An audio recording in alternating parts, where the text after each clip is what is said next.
The fluorescent lights of County General's emergency room flickered with an electrical hum that Sarah Mitchell had long since stopped noticing.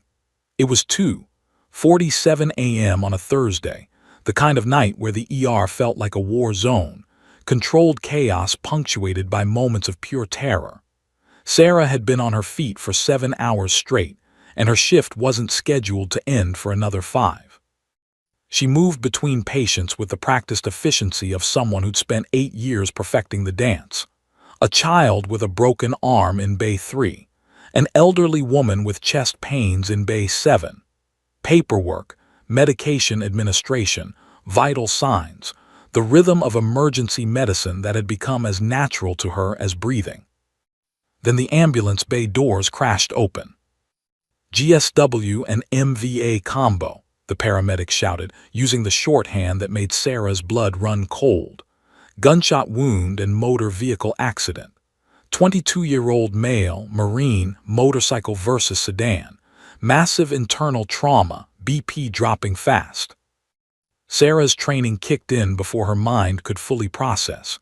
She was already moving, her hands reaching for gloves, her eyes scanning the approaching gurney. The young man strapped to it was unconscious, his face pale beneath the oxygen mask. But what caught her attention was the tattoo visible on his muscular forearm, the eagle, globe, and anchor. United States Marine Corps. "Trauma Bay 1, Dr. Chen, the resident on duty, called out, but his voice cracked with uncertainty. He was young, barely 6 months out of medical school, still finding his footing in emergency medicine. The team swarmed. Sarah's hands moved automatically, starting another IV line, hooking up monitors, cutting away clothing. The Marine's vitals painted a grim picture. Blood pressure 80/40 and dropping. Heart rate 135 and climbing. Oxygen saturation at 89%. "Where's Pemberton?" Dr. Chen asked, his voice tight with stress. Dr. Richard Pemberton was the attending physician, the most experienced trauma surgeon in the hospital. "Still in OR 2, one of the other nurses responded. "The stabbing victim from earlier complications. He'll be at least another hour." Sarah saw Dr. Chen's face go white. An hour. This Marine didn't have an hour. He probably didn't have 10 minutes. The monitor's alarm suddenly changed pitch, the sound every medical professional dreads.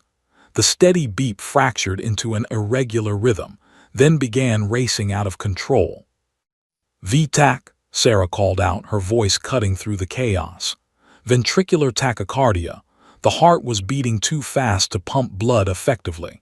If they didn't act immediately, it would deteriorate into ventricular fibrillation and then cardiac arrest. Dr. Chen froze. Sarah could see the panic in his eyes, the way his hands hesitated over the medical cart. He was supposed to be in charge, but he was paralyzed by the weight of the decision.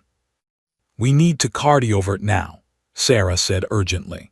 The defibrillator was already at the bedside, but hospital protocol was clear. Only physicians could order and perform electrical cardioversion on a conscious or potentially conscious patient. I should wait for Dr. Pemberton," Dr. Chen stammered. "The protocol says." The monitor alarm escalated. VFib, cardiac arrest. The Marine's body went rigid, then slack. "He's coding." Sarah's voice was sharp, authoritative. Sarah's supervisor, Helen Brickman, grabbed her arm. Helen was a 20-year veteran of the ER, a woman who'd seen it all and survived by following every rule to the letter. "Mitchell, protocol. We wait for the attending. Dr. Chen hasn't authorized." But Sarah was looking at the Marine's face. He couldn't have been more than 22 years old, probably someone's son, maybe someone's husband, definitely someone's brother-in-arms, and he was dying while they stood around debating protocol. Her father had been a Marine, served in Desert Storm. He told her stories about the brotherhood, about how Marines never left their own behind. This young man had survived combat zones, only to die in an American hospital because of bureaucratic red tape. "Not on her watch." "No," Sarah said quietly. "Nurse Mitchell, Helen's warning tone was clear. Sarah pushed past her and grabbed the defibrillator paddles. Her heart was pounding, adrenaline singing through her veins. She knew exactly what she was doing and exactly what it would cost her. "Charging to 200 joules," she announced, her voice steady despite the trembling in her hands. "Sarah, don't," Helen shouted. "You'll be terminated, you're not authorized." Dr. Chen stood frozen, his mouth open, unable to make the call. The defibrillator charged with a high-pitched whine. Sarah positioned the paddles on the Marine's bare chest. She looked at his face one more time, so young, whole life ahead of him, and made her choice. "Clear," she called out. Everyone stepped back on instinct. Sarah pressed the paddles down and triggered the shock. The Marine's body arched off the gurney, muscles contracting violently. The monitor showed a flat line for one agonizing second. "Nothing." "Again, charging to 300, Sarah said, her jaw set. "Mitchell, step away from that patient." Helen's voice was shrill now. Sarah ignored her. The defibrillator whined again, "Clear." Another shock, another violent jerk. The monitor wavered. "Come on," she thought. "Come on, Marine, fight." Still nothing. Sarah's hands moved to begin chest compressions, but she looked at the defibrillator one more time.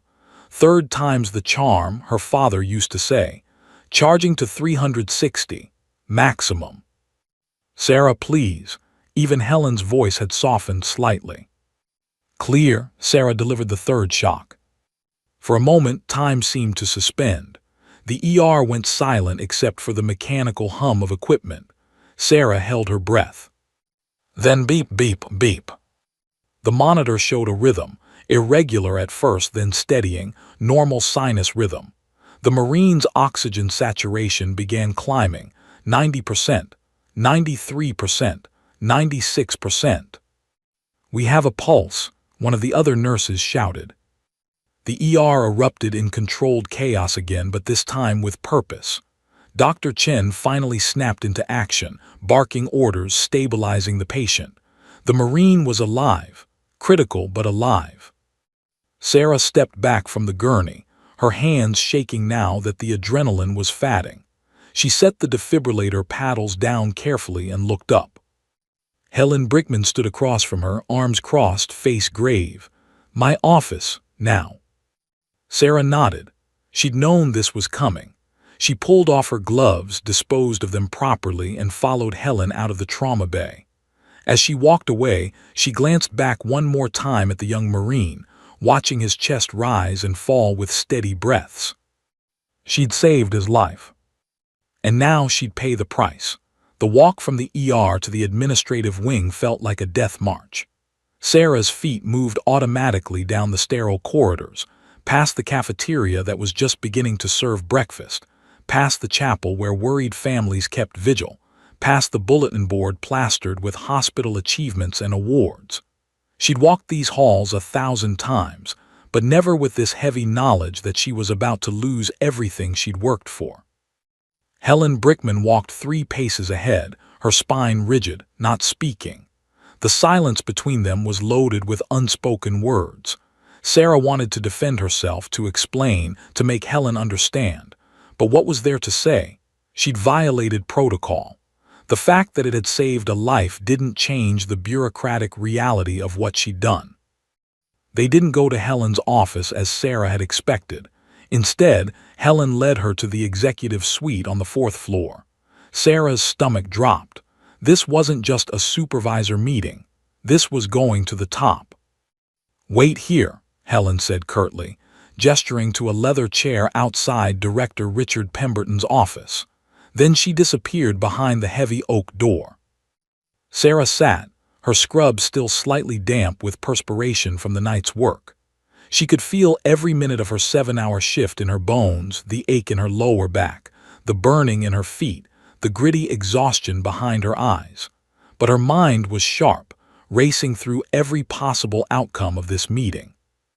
She could be suspended, reprimanded, forced to take additional training, or, and this seemed increasingly likely given the setting, terminated. The door opened. Helen emerged, her face unreadable, and nodded for Sarah to enter. "He'll see you now." Sarah stood, smoothed down her scrubs pointlessly, and walked into the office. Director Richard Pemberton sat behind a massive mahogany desk that looked like it cost more than Sarah's car.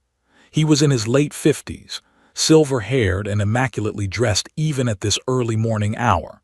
His suit probably cost more than Sarah made in a month. Behind him, floor-to-ceiling windows overlooked the city, the sun just beginning to paint the sky in shades of orange and pink. "Sit down, Nurse Mitchell," he said without looking up from the papers on his desk. Sarah sat in the chair across from him. Helen remained standing by the door, a silent sentinel. Pemberton finally looked up, his gray eyes cold and assessing. "Do you know why you're here?" "Yes, sir. I performed an unauthorized cardioversion on a patient without physician approval." "That's putting it mildly." Pemberton leaned back in his chair. "You directly disobeyed your supervisor. You overrode the resident physician. You performed a procedure that is explicitly outside your scope of practice as a registered nurse. You violated hospital protocol, state medical guidelines, and potentially exposed this institution to massive liability." Each word landed like a hammer blow. Sarah kept her face neutral, her hands folded in her lap to hide their trembling. "The patient would have died," Sarah said quietly. "That's not your determination to make." Pemberton's voice rose sharply, then he controlled himself, smoothing his tie. "We have protocols for a reason, Nurse Mitchell. Protocols based on years of medical legal precedent. Protocols that protect patients, protect staff, and protect this hospital. Protocols that would have let a 22-year-old Marine die while we waited an hour for an attending physician," Sarah replied, her voice steady despite the anger building in her chest. Dr. Chen was the physician on duty. It was his call to make. Dr. Chen froze. He didn't make any call. That Marine had maybe 3 minutes left. Someone had to act. Pemberton stood, walking to the window with his hands clasped behind his back. "You've worked here 8 years, Mitchell. 8 years. You have an exemplary record up until tonight, multiple commendations. You were even nominated for Nurse of the Year 2 years ago, which makes this all the more disappointing." He turned back to face her. "Do you understand the position you've put us in? If that Marine had died during your unauthorized procedure, his family could have sued this hospital for millions. They could have claimed negligence, malpractice. Our insurance doesn't cover nurses performing procedures outside their scope of practice." "But he didn't die," Sarah said. "He's alive because I acted." "This time," Pemberton said coldly, "this time you got lucky. But what about next time? What about when another nurse decides she knows better than the doctors? What about when someone decides to perform surgery because the surgeon is busy? Where does it end?" Sarah felt her composure cracking. This wasn't about ego or thinking I know better. This was about a human being dying in front of me when I had the skills and equipment to save him. I took an oath to do no harm. Letting him die would have been harm. "Your oath as a nurse is to follow physician orders and hospital protocols," Pemberton countered, "not to practice medicine without a license." The room fell silent except for the quiet hum of the air conditioning. Sarah could hear her own heartbeat pounding in her ears. She looked at Helen, hopping for some sign of support, but her supervisor's face remained carefully neutral. Pemberton returned to his desk and pulled out a document. He slid it across the polished surface toward Sarah. "This is a termination notice, effective immediately." Sarah stared at the paper like it was a snake. The words swam in her vision: violation of hospital policy, unauthorized medical procedure, terminated with cause. "You're firing me," she said, her voice hollow. "Yes." Pemberton's tone was matter-of-fact, as if he were discussing the weather. "You'll receive 2 weeks severance pay, though you're not entitled to it given that this is a termination for cause. Your health insurance will continue for 30 days. You'll need to return your badge, keys, and any hospital property by the end of today." Sarah's hand shook as she picked up the pen he offered. 8 years. 8 years of 12-hour shifts, of holidays worked, of missing family gatherings, of holding hands with dying patients, of celebrating with new mothers, of running codes and starting IVs and administering medications. 8 years of dedication to this hospital, to these patients, to this work that she loved more than anything. All of it ending because she refused to let a Marine die. "Is there anything you'd like to say?" Pemberton asked, his tone suggesting he hoped there wasn't. Sarah looked up at him, then at Helen. She thought about arguing, about fighting, about making them understand, but she could see it in their eyes. This decision was already made.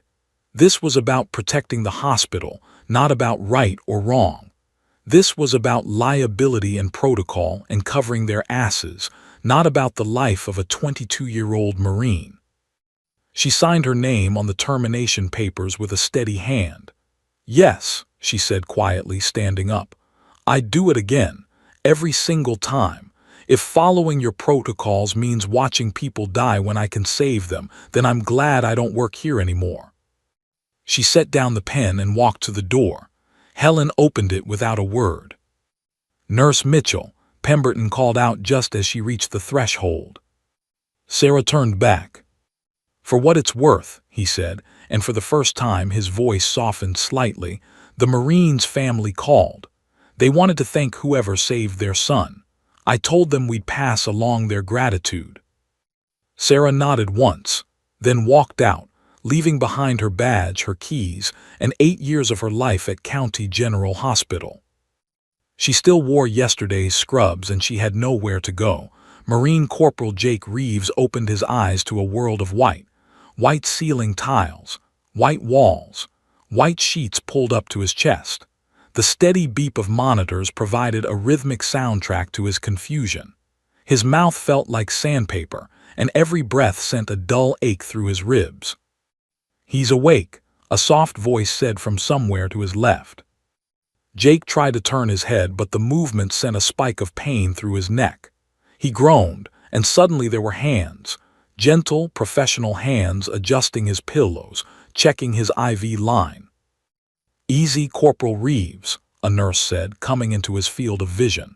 She was older, maybe 50, with kind eyes behind wire-rimmed glasses. Her name tag read Patricia.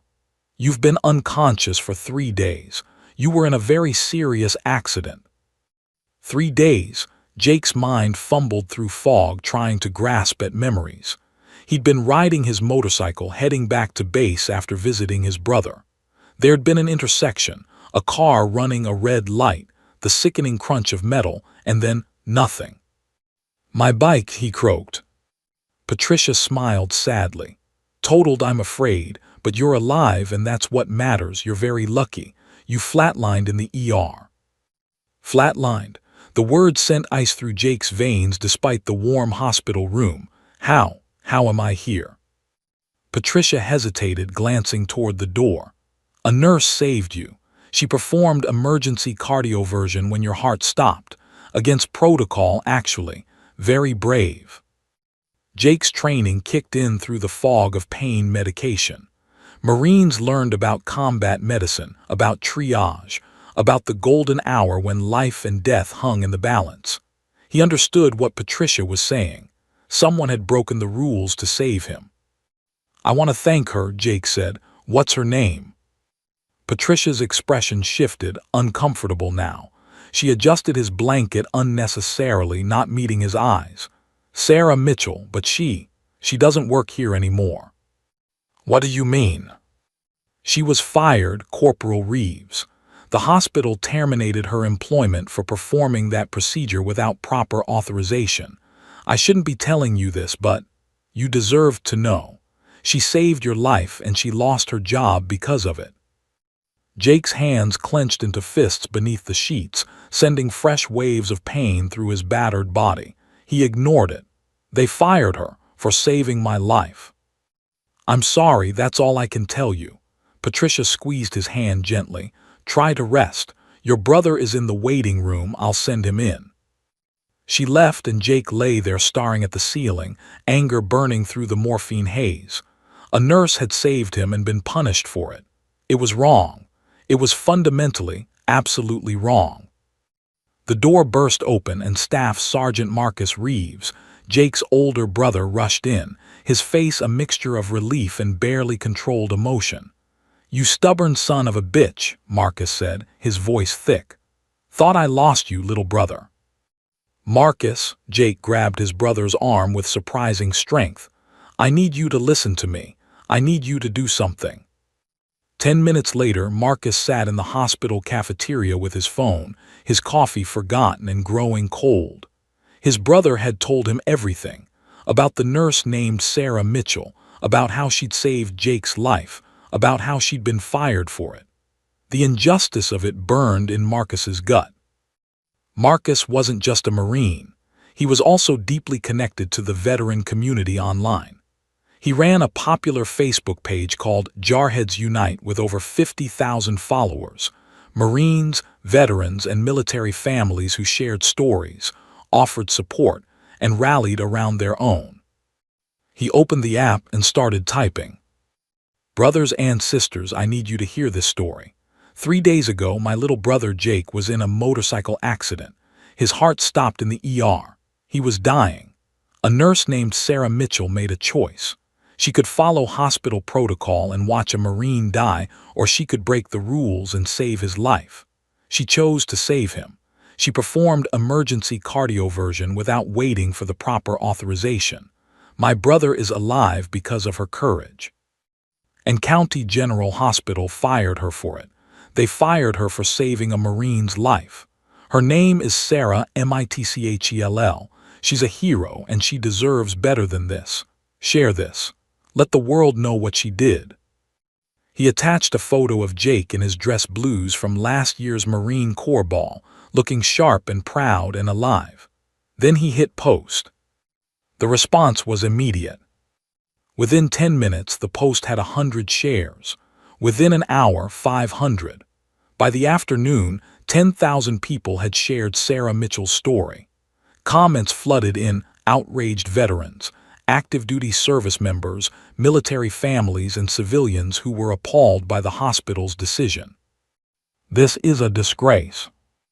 Hospital administrators care more about liability than lives. Where can we donate to help her? We need to do something about this." Local news stations picked up the story by evening.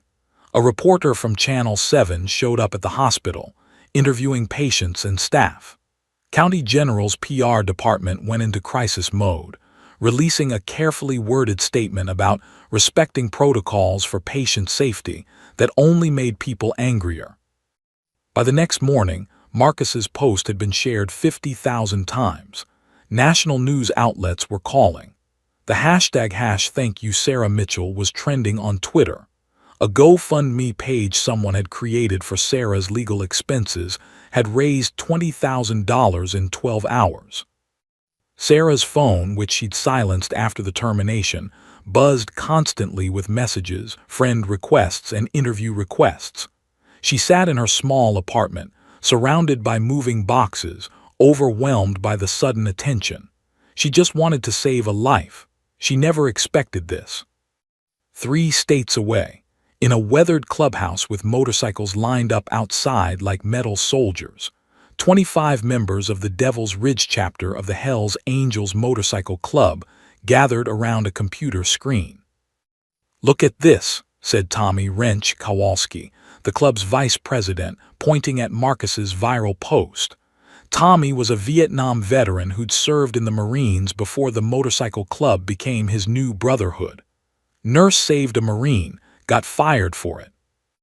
Marcus Havoc Thompson, the chapter president, leaned in to read the story. Havoc was 53 years old, built like a bear, with a gray beard that reached his chest and arms covered in tattoos, including a faded eagle, globe, and anchor on his right bicep from his own time in the Corps 30 years ago. "County General Hospital," Havoc read aloud. "That's 4 hours from here." "My nephew's a Marine," said Johnny Diesel Martinez, scrolling through his own phone.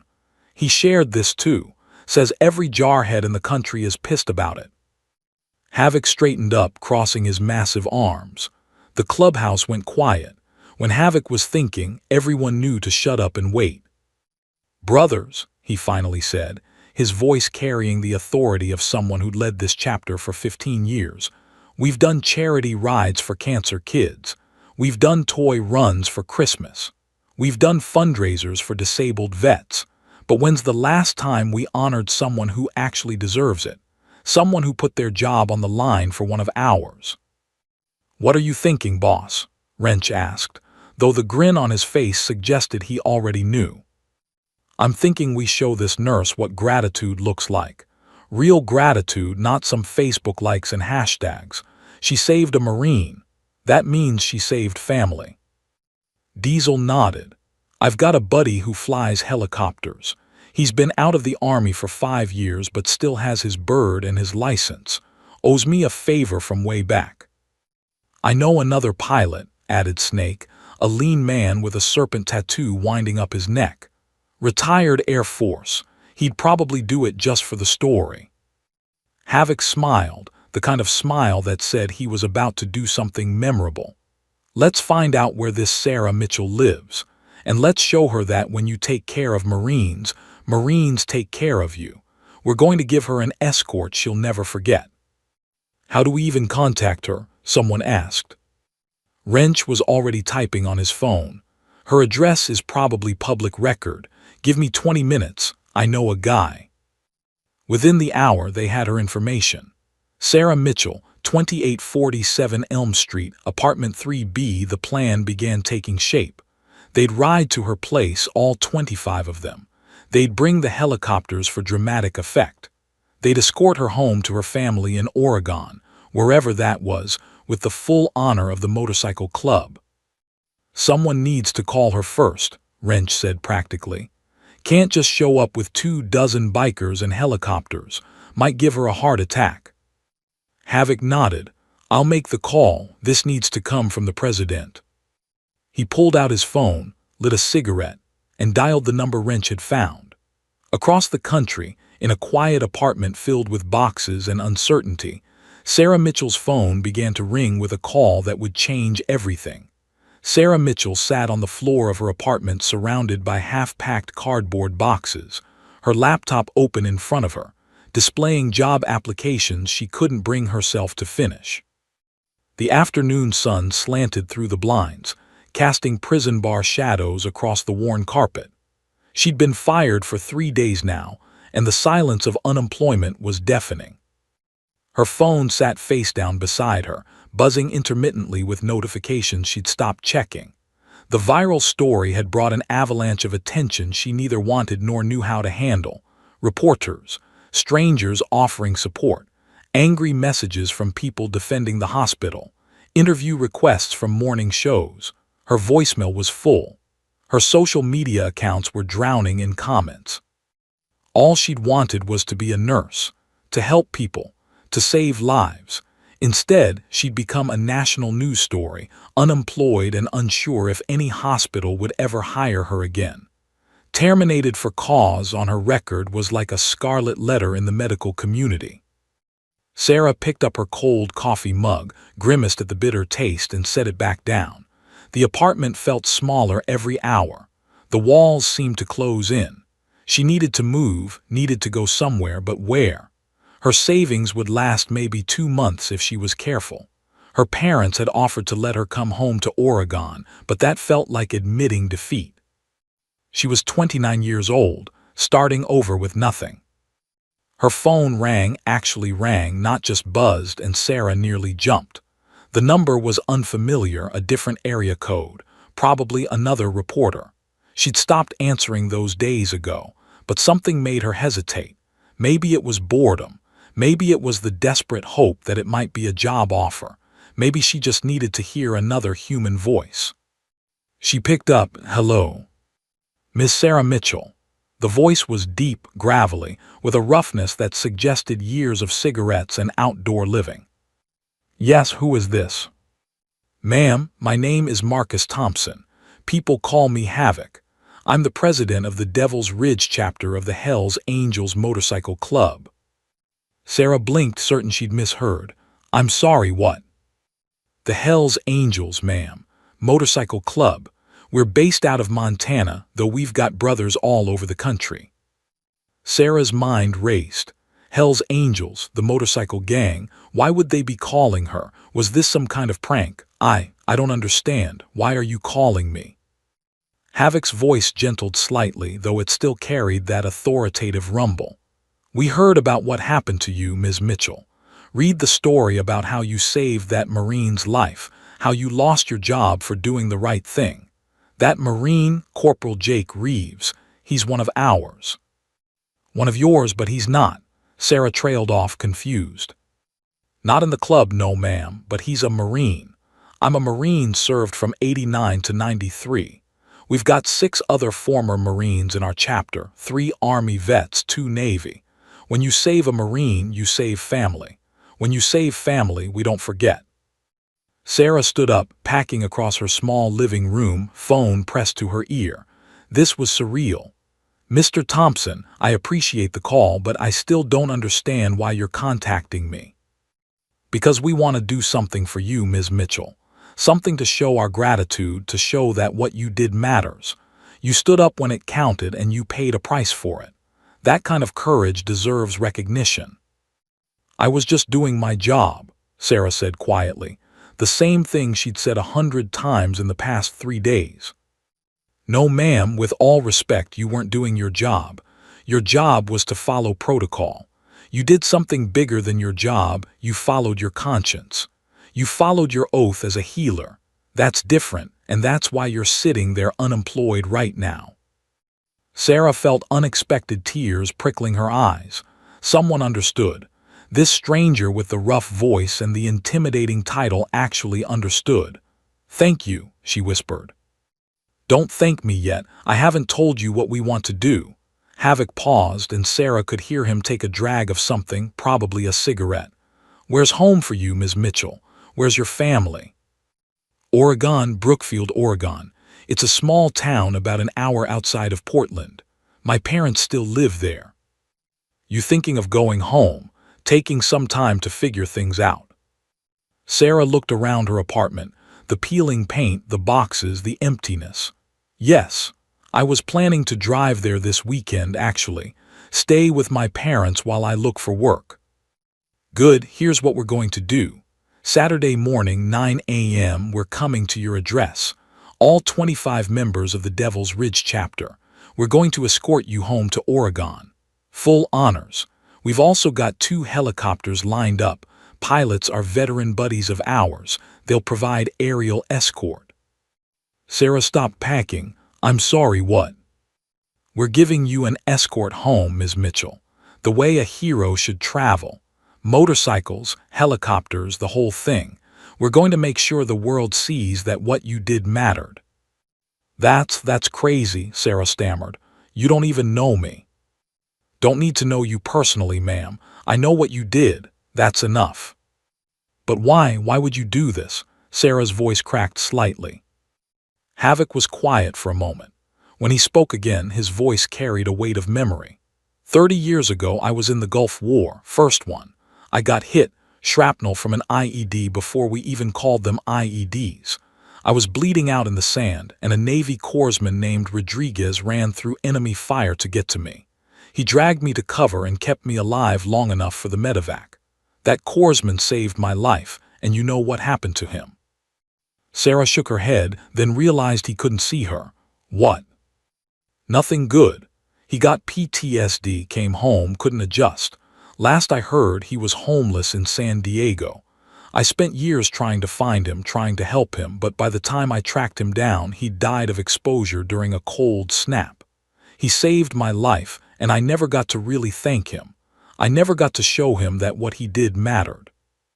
Havoc's voice roughened. So when I see someone like you, someone who put their career on the line to save a Marine, I'm not going to let that go unrecognized. Not again. You're getting the thanks that Rodriguez never got. You're getting the honor that every person who does the right thing deserves.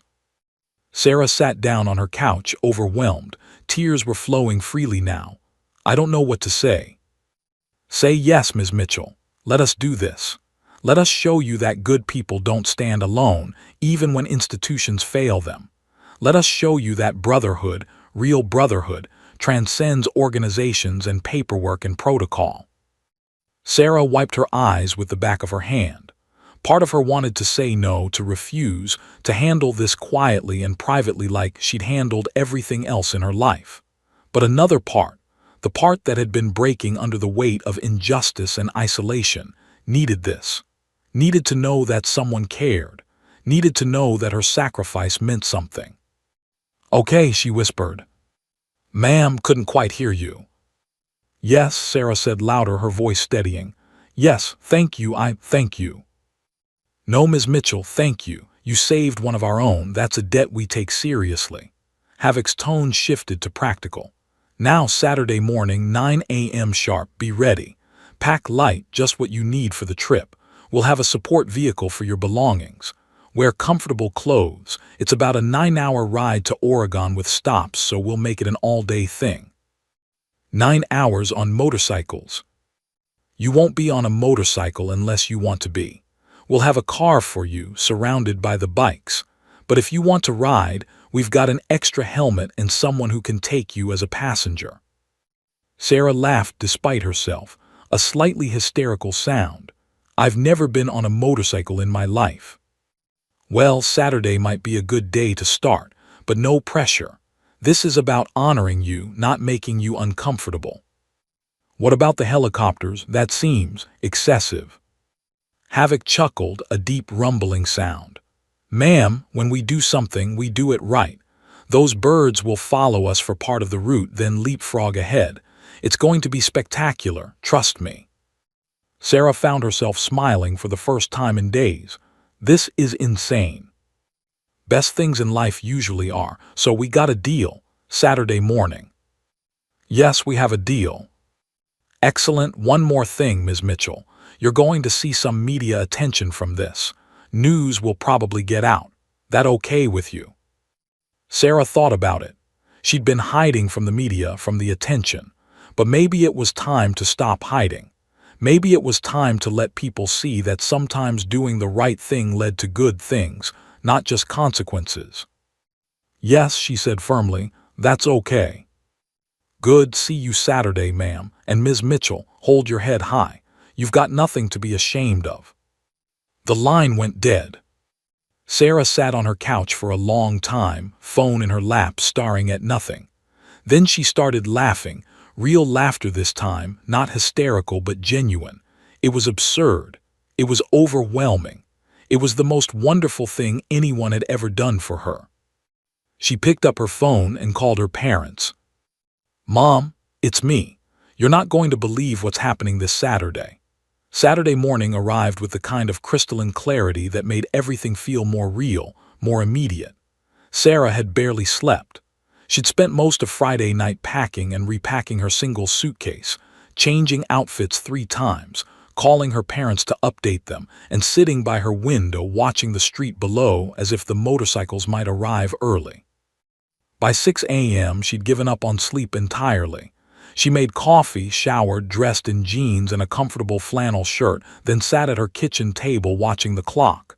6:30, 7:00, 7:30. Each minute stretched into eternity. Her phone buzzed constantly. The story had leaked. Someone from the Hells Angels must have told someone, who told someone else, and now social media was exploding again. Sarah's escort was trending. Local news stations had posted that something was happening this morning. A reporter from Channel 7 had actually knocked on her door at 7:45, which Sarah had politely declined. By 8:30, a small crowd had gathered on the street below. Neighbors she'd never met, people with phones ready to record, a few holding signs that read "Thank you, Sarah" and "Heroes don't follow protocol." Sarah's hands trembled as she poured her 3rd cup of coffee. What had she agreed to? This was going to be so public, so visible. Part of her wanted to hide, to call it off, to slip away quietly. But she'd made a promise. And somewhere deep inside, she needed this, needed to be seen, needed to be honored, needed to know that her sacrifice meant something. At 8:55 she heard it. The sound started as a distant rumble like thunder rolling across the horizon, but it didn't fade, it grew, deeper, louder, more intense. The windows began to vibrate slightly. Car alarms triggered up and down the street, and Sarah knew they were coming. She grabbed her jacket and suitcase and headed downstairs, her heart hammering against her ribs. The crowd on the street had swelled to maybe 50 people now, all turned toward the same direction, phones raised. Sarah stepped out of her building's entrance just as the first motorcycle rounded the corner. It was massive, a Harley-Davidson with chrome that caught the morning sun like liquid silver. The rider was enormous, wearing a leather vest covered in patches, a gray beard flowing in the wind. Behind him came another bike, then another, then another. 25 motorcycles in tight formation, their engines creating a symphony of raw power that Sarah felt in her chest, in her bones, in her soul. The lead rider pulled up directly in front of Sarah and killed his engine. The sudden silence after all that noise felt almost oppressive. He removed his helmet, revealing a weathered face with kind eyes that crinkled at the corners. This was Havoc. Sarah knew it instinctively. "Ms. Mitchell," he said, his voice carrying clearly despite the murmurs of the crowd. "Permission to escort you home." Sarah's throat tightened with emotion. "Permission granted," she managed to say. Havoc smiled, a genuine, warm expression that transformed his intimidating appearance. He dismounted and walked toward her, extending a massive hand. "It's an honor, ma'am." Sarah shook his hand, surprised by the gentleness of his grip despite his size. "The honor is mine. I can't believe you did this." "Believe it. We take care of our own and you're one of ours now." Havoc turned to the other riders who'd arranged their motorcycles in two perfect lines creating a corridor. "Brothers, this is Sarah Mitchell, the nurse who saved Marine Corporal Jake Reeves. She lost her job for doing what was right. Today, we show her that courage isn't forgotten." The bikers erupted in cheers and applause. Several removed their helmets, revealing men and women of all ages, some young, some elderly, but all united in their leather and their purpose. Sarah saw patches on their vests: Vietnam Veteran, USMC, Army Strong, Navy Corpsman. These weren't just bikers. They were veterans. They were brothers and sisters in arms. Then Sarah heard a new sound, the distinctive whoop-whoop-whoop of helicopter rotors. She looked up, shielding her eyes against the sun. Two helicopters appeared over the buildings, descending toward the nearby park. They weren't military, not anymore, but they bore the marks of their service. A Huey that had probably seen action in some war zone, now painted in civilian colors, and a smaller Bell helicopter with Veterans Air Support painted on the side. The choppers settled onto the grass of the park 2 blocks away, their rotor wash bending trees and sending leaves swirling into the air. As their engines powered down, the pilots, both in their 50s, both wearing leather jackets over old flight suits, climbed out and jogged toward the group.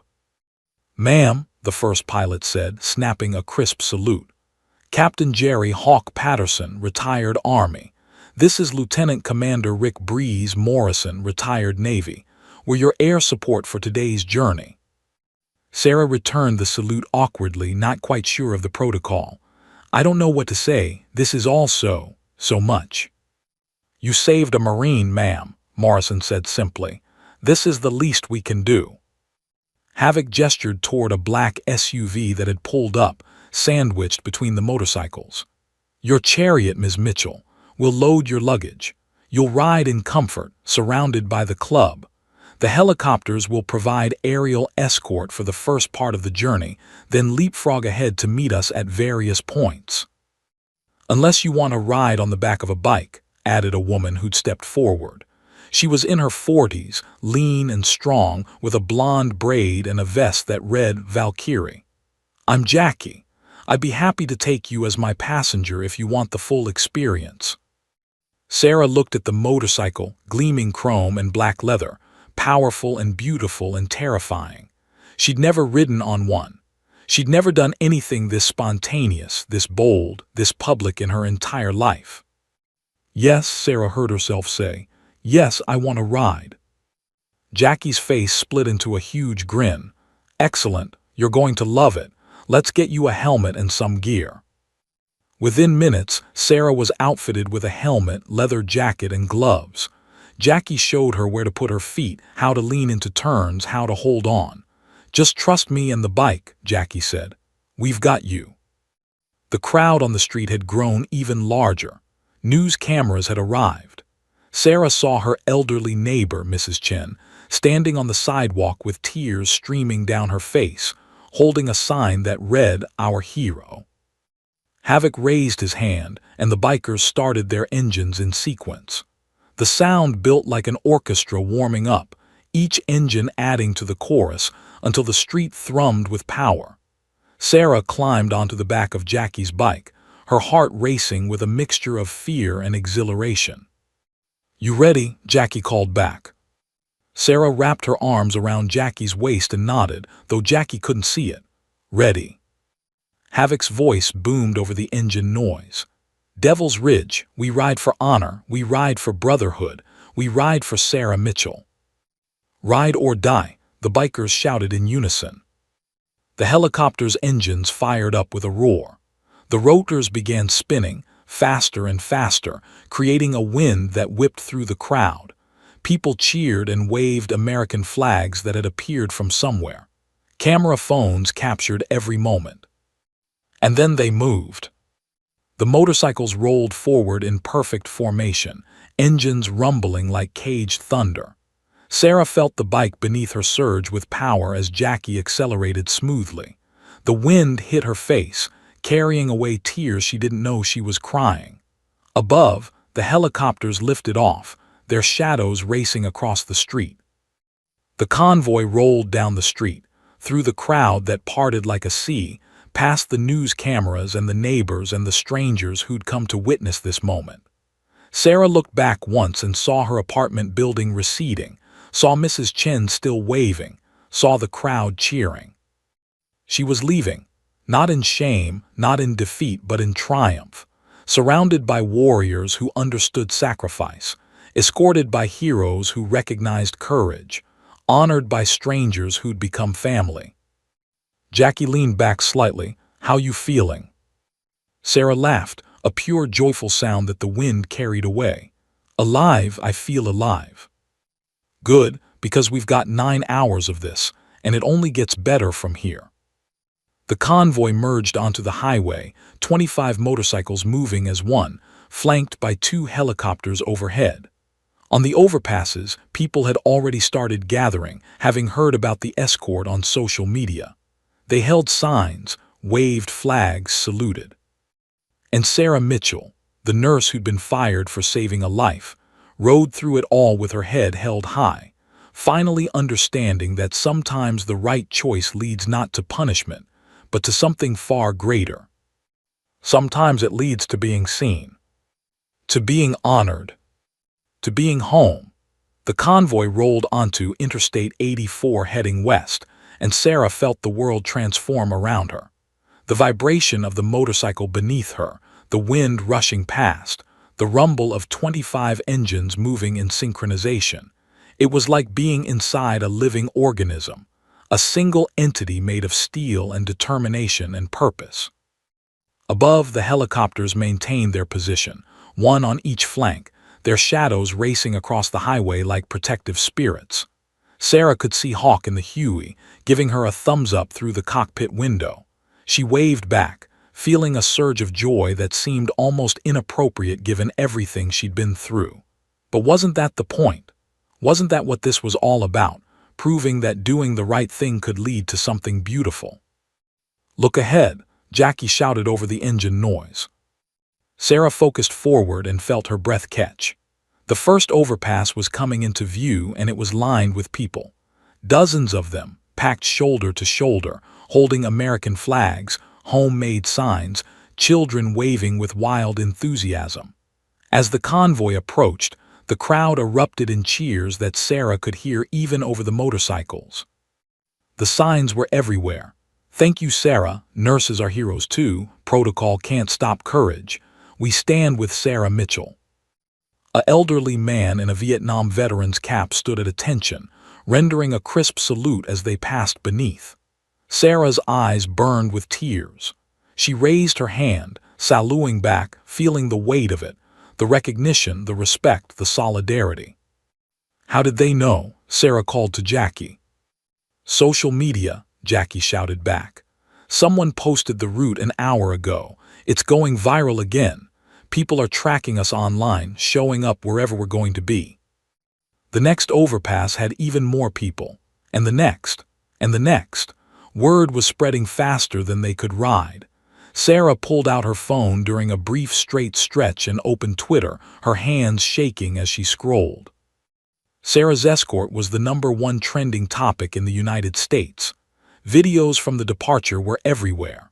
But more than that, people were posting from up ahead, from towns and rest stops and highway intersections along their route. "We're waiting in Pendleton for the nurse escort. Gathering at the Columbia River, crossing to show support. My grandfather was a Marine. We'll be at exit 182 with flags."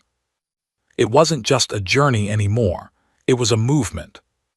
They rode for 2 hours before the first planned stop, a truck stop outside of Pendleton, Oregon. As they pulled into the parking lot, Sarah's jaw dropped. There must have been 300 people waiting.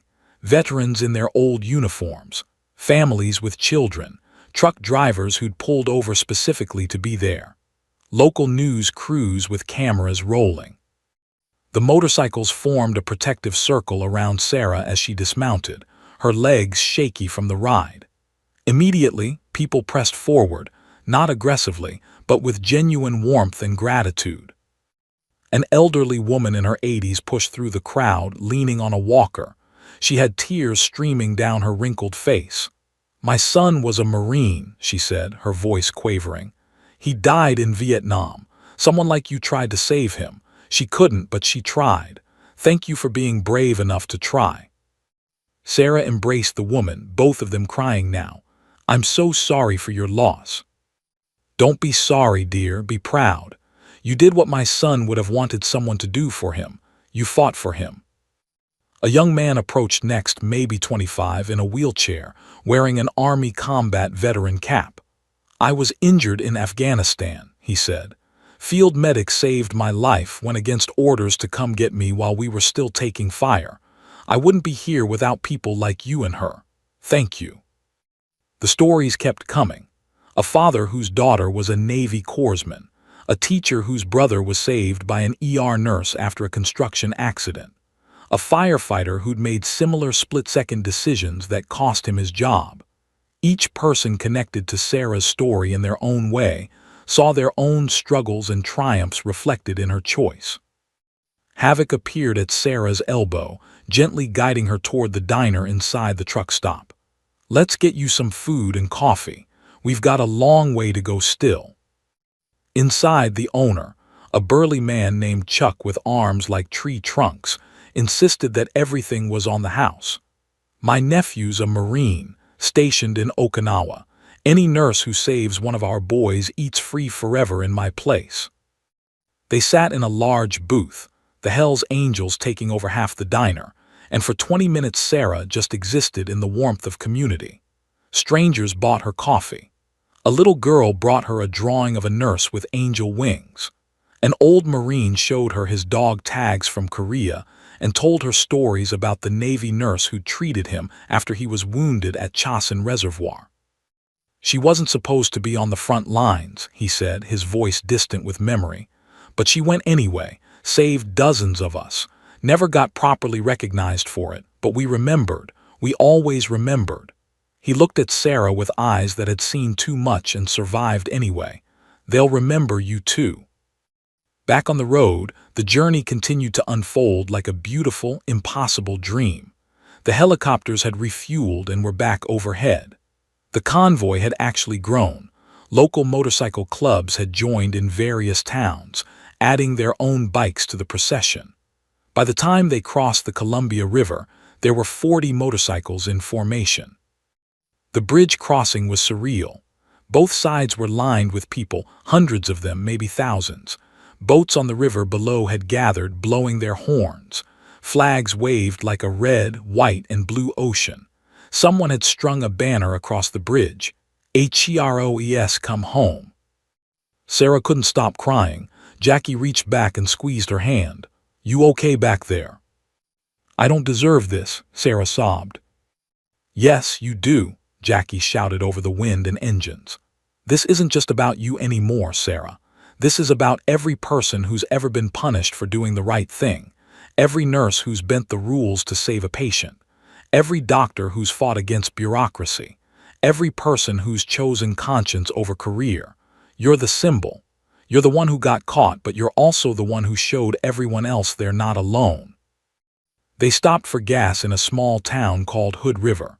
The local high school had let out early, and students lined the streets with homemade signs.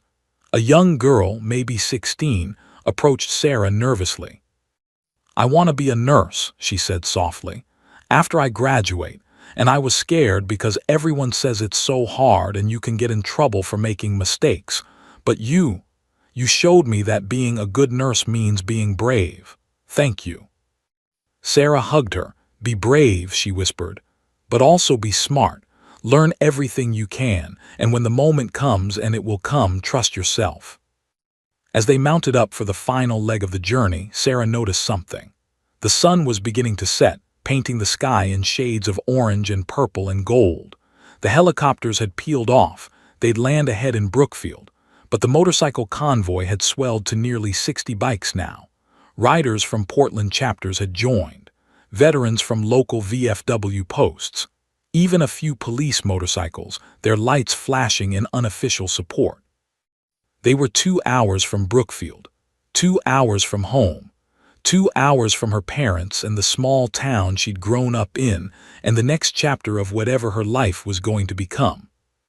Sarah leaned against Jackie's back, feeling the steady rhythm of the motorcycle, the power of the engine, the solidarity of the riders around her. She thought about the Marine she'd saved, Jake Reeves, who was recovering in a hospital somewhere, alive because she'd refused to follow protocol. She thought about every patient she'd ever helped in 8 years of nursing. She thought about the old woman at the truck stop whose son had died in Vietnam. And she understood something fundamental. Saving one life had rippled outward in ways she could never have imagined. Jake lived, which meant his family didn't grieve. His future children would be born. His friends would have him. And now, because of what happened to her, maybe other nurses would be braver. Maybe other hospitals would reconsider their protocols. Maybe other people would choose courage over caution. One choice, one moment, one refusal to let someone die. And the world had changed. We're almost there, Jackie called back. Your hometown's just ahead.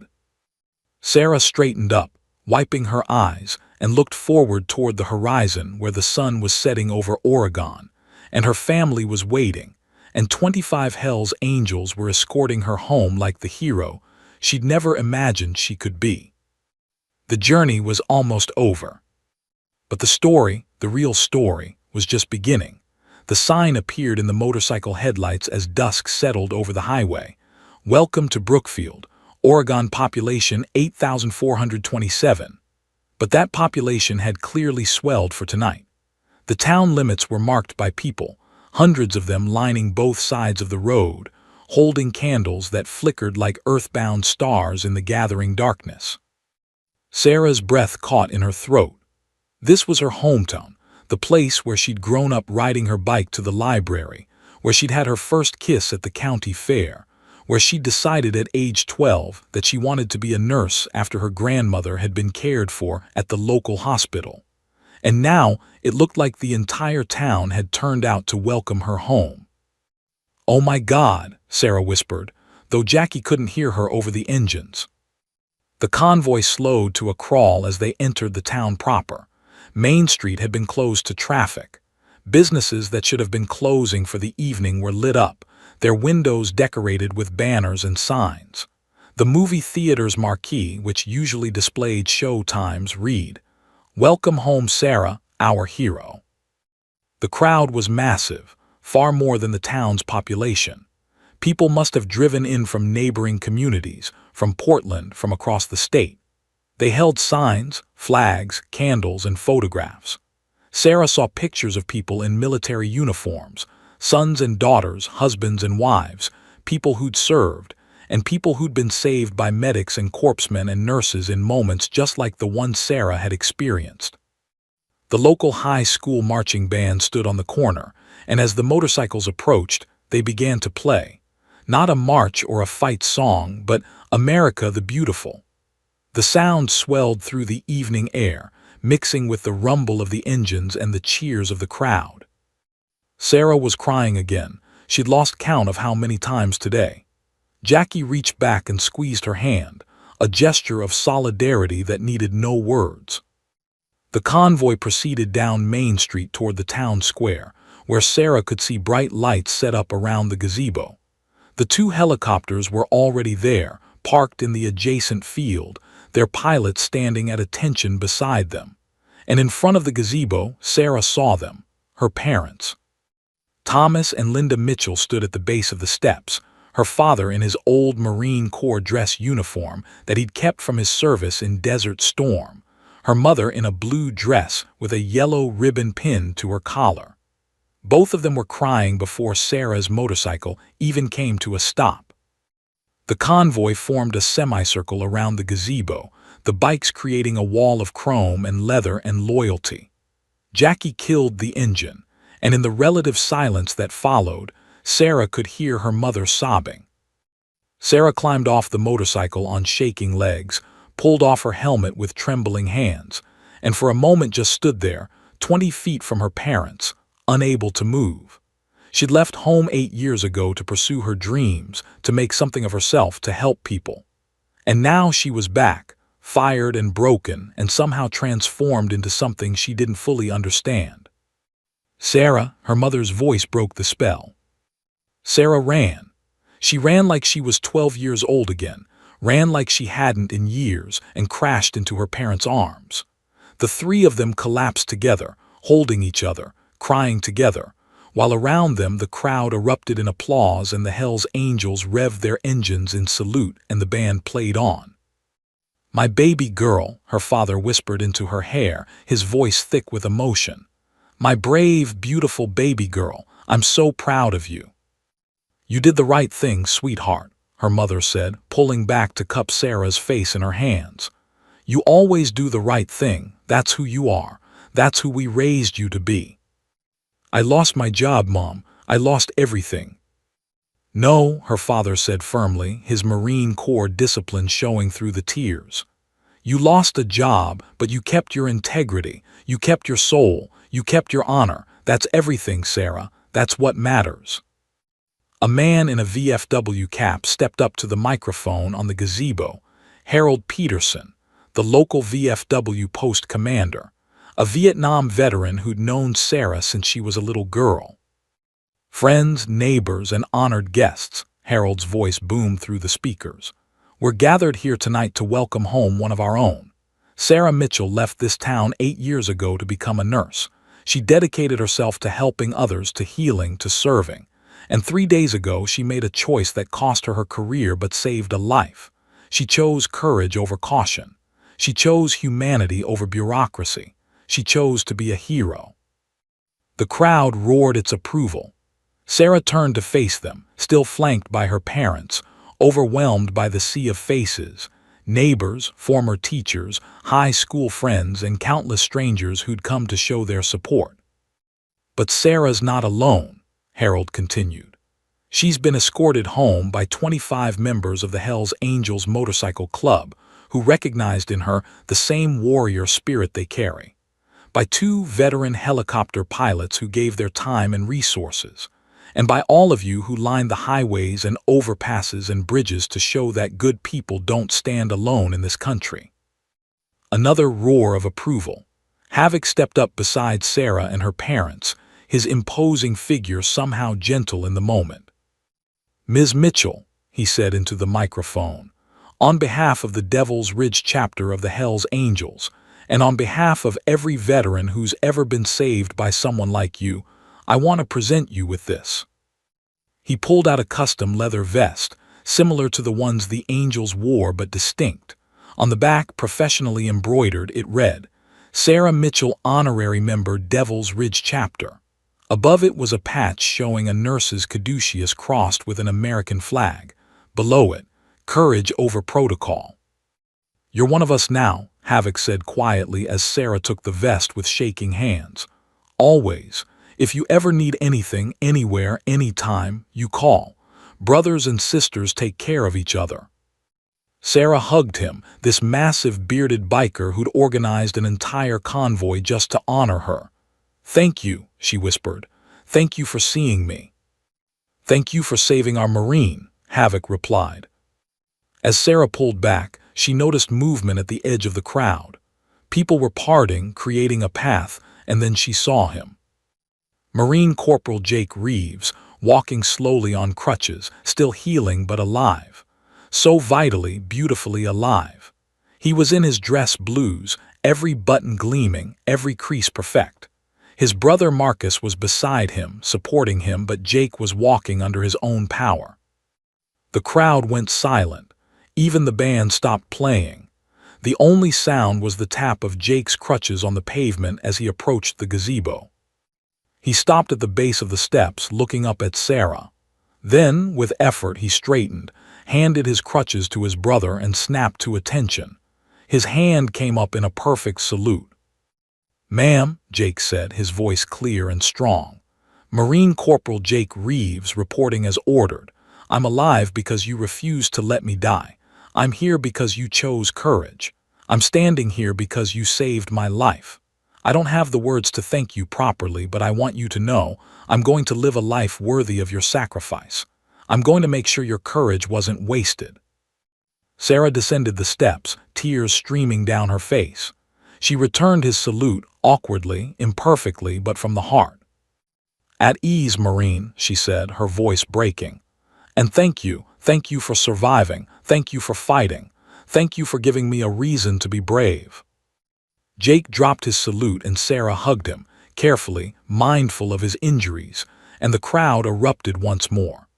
The band launched into the Star-Spangled Banner, and everyone stood at attention, hands over hearts, as the sun finally set on Brookfield, Oregon, painting the sky in shades of purple and gold.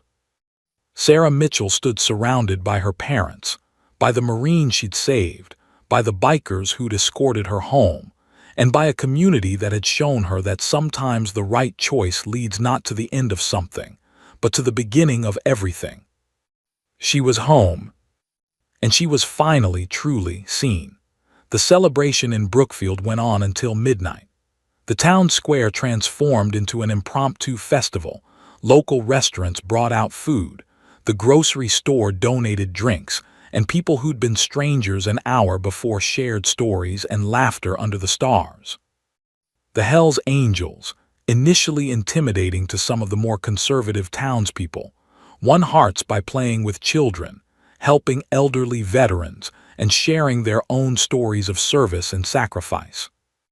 Sarah spent hours talking with people, hearing their stories, understanding for the first time the true scope of what her choice had meant. A young EMT told her he'd been written up for breaking protocol to save a diabetic patient and had been questioning his career choice until he saw her story. A doctor from Portland confessed she'd been bullied by hospital administrators for years and was considering quitting until Sarah showed her that standing up for patients was worth the cost. A nursing student said she'd changed her major to pre-med after being discouraged by rigid protocols. But Sarah's courage had reminded her why she'd wanted to be a nurse in the first place. Each story was a ripple. Each person was proof that one moment of courage could cascade outward in ways impossible to predict.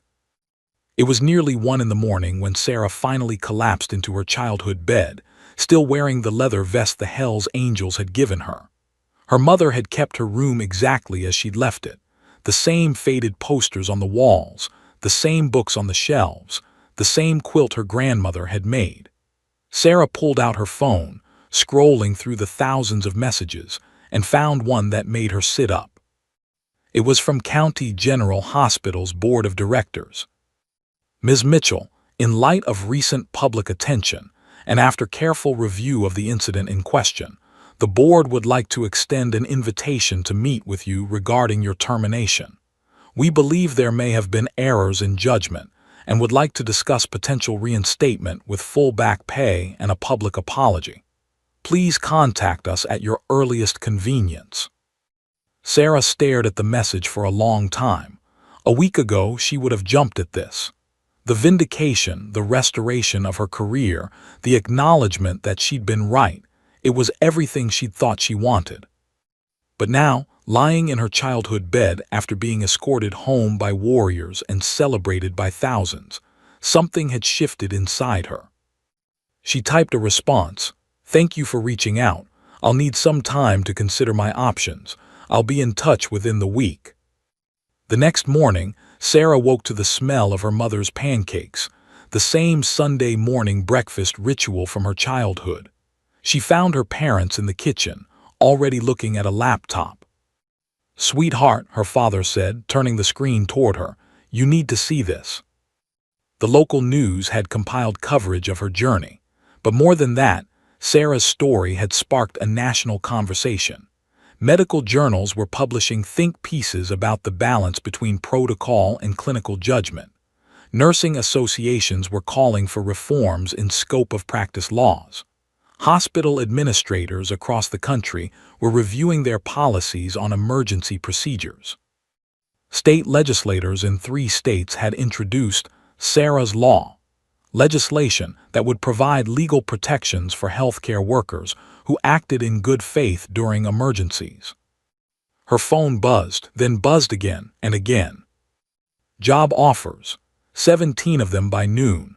Hospitals from Seattle to Boston wanted to hire her, but they weren't just any positions.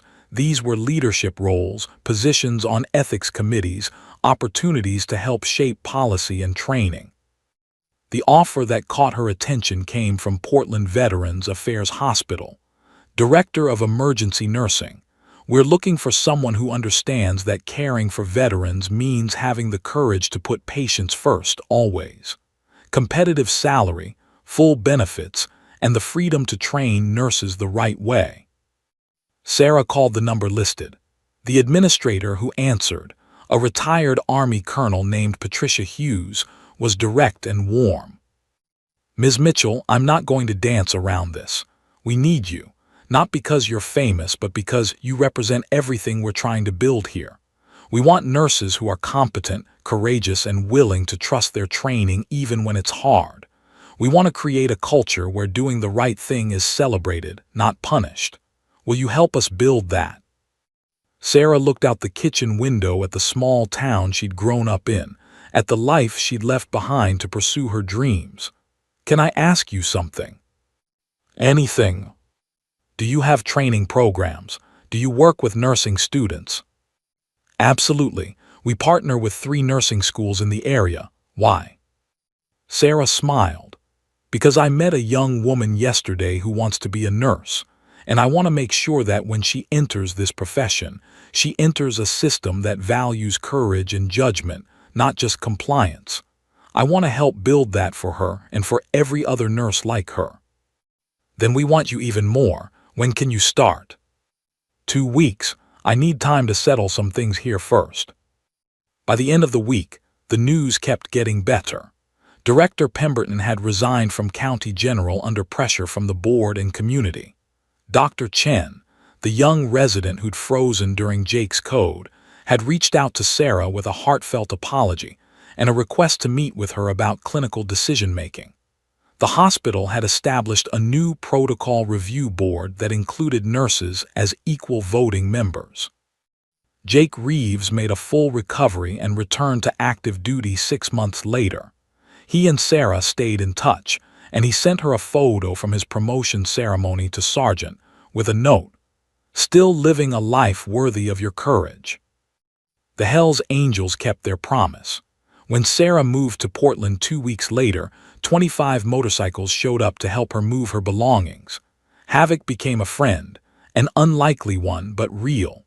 The club established the Sarah Mitchell Memorial Scholarship for nursing students who demonstrated both clinical excellence and moral courage. And Sarah, she thrived at the VA hospital. She built training programs that taught nurses to trust their judgment while respecting protocols. She mentored young nurses, including that 16-year-old girl from Hood River who enrolled in nursing school the following year. She served on ethics committees and spoke at conferences and helped shape policies that balanced legal protection with clinical freedom. But more than any of that, she lived with the knowledge that she'd made the right choice. Every day, she went to work knowing that somewhere Jake Reeves was alive. His future children would be born. His story would continue. And that single moment of courage, that one refusal to let protocol override humanity, had rippled outward in ways she was still discovering.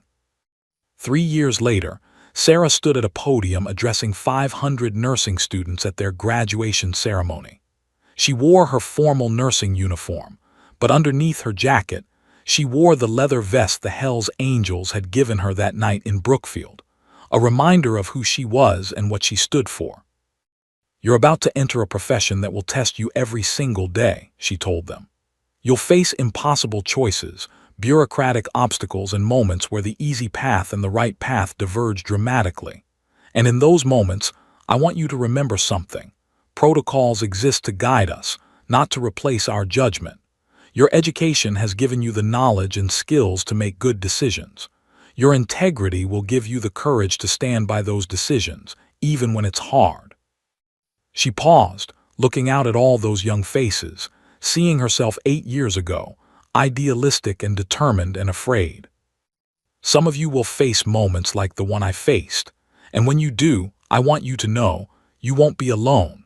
There's a community of healthcare workers, veterans, and ordinary people who understand that courage matters, that doing the right thing matters, that sometimes saving one life is worth everything." The auditorium erupted in applause. Sarah smiled, thinking about the journey that had brought her here, from a fired nurse to a leader, from isolation to community, from punishment to honor. Sometimes the right choice costs everything.